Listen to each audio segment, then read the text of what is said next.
শুরু হতে চলেছে প্রায় 400 বছরের পুরনো বীরভূমে জয়দেবের মেলা।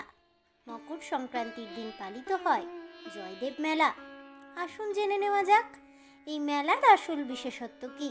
বিস্তারিত জানতে ভিডিওর শেষ পর্যন্ত দেখুন। নমস্কার বন্ধুরা, অজানার পথের নতুন পর্বে আপনাদের সকলকে স্বাগত জানাই। হিন্দু শাস্ত্রে মকর সংক্রান্তির গুরুত্ব রয়েছে বিস্তর। এদিন সূর্য মকর রাশিতে প্রবেশ করে। এদিন গঙ্গা স্নানেরও বিশেষ গুরুত্ব রয়েছে। এই দিনে সূর্যদেবকে অর্ঘ্য দিয়ে থাকেন অনেকেই। এ সময়ে আউনি বাউনি বাঁধা হয়ে থাকে। তেমনি ঘরে ঘরে পিঠেও তৈরি করা হয়। মকর সংক্রান্তির এই সময়টাতে পশ্চিমবঙ্গের বিভিন্ন জায়গায় মেলার আয়োজন করা হয়ে থাকে। বাঙালির কাছে এক উল্লেখযোগ্য উৎসব হলো এই মকর সংক্রান্তি।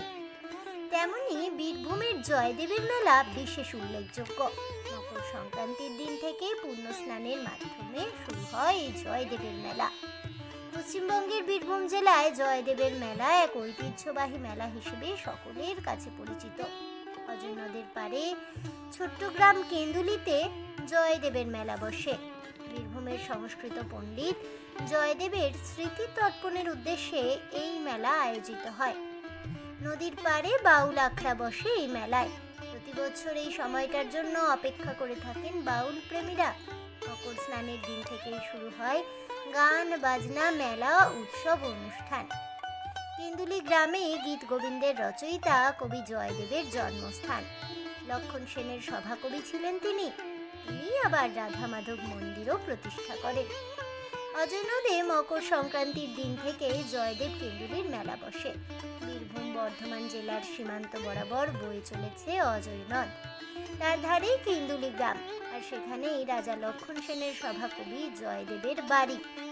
একবিংশ শতকে এই মেলায় লক্ষাধিক মানুষের সমাগম হতো। এই মেলার এক অন্যতম বৈশিষ্ট্য হলো বাউল গান। কথায় আছে, জয়দেবের মেলা মানেই বাউল গানের আসর। সেই সঙ্গে অবশ্যই কীর্তন হবে এখানে। প্রতি বছর এই মেলায় তৈরি করা হয় কীর্তনের আখড়া ও বাউলের আখড়া। প্রায় 300টিরও বেশি আখড়া বসে থাকে এই মেলায়। এই বাউল গানের জন্য এই মেলা সকলের কাছে বেশ উল্লেখযোগ্য হয়ে উঠেছে। বীরভূম জেলার জয়দেবের মেলা দেখতে বহু মানুষের সমাগম ঘটে। পৌষ সংক্রান্তি বা মকর সংক্রান্তি বাঙালির হলো প্রিয় উৎসব। বাংলায় পৌষ মাসের শেষ দিনে এই উৎসব পালন করা হয়। এদিন সূর্য মকর রাশিতে প্রবেশ করে, তাই এই দিনটি মকর সংক্রান্তি বা উত্তরায়ণ পর্ব নামেও পরিচিত। সব মিলিয়ে এই উৎসবের রয়েছে এক আলাদা ও বিশেষ মাহাত্ম্য। আজ এ পর্যন্তই। তাহলে বন্ধুরা, জয়দেবের মেলা আসলে কি? বাঙালির কাছে জয়দেবের মেলা কেন এত উল্লেখযোগ্য সে সম্পর্কে জেনে আপনাদের কেমন লাগলো অবশ্যই আমাকে কমেন্টে জানাবেন। ভিডিওটি ভালো লেগে থাকলে লাইক শেয়ার করতে ভুলবেন না।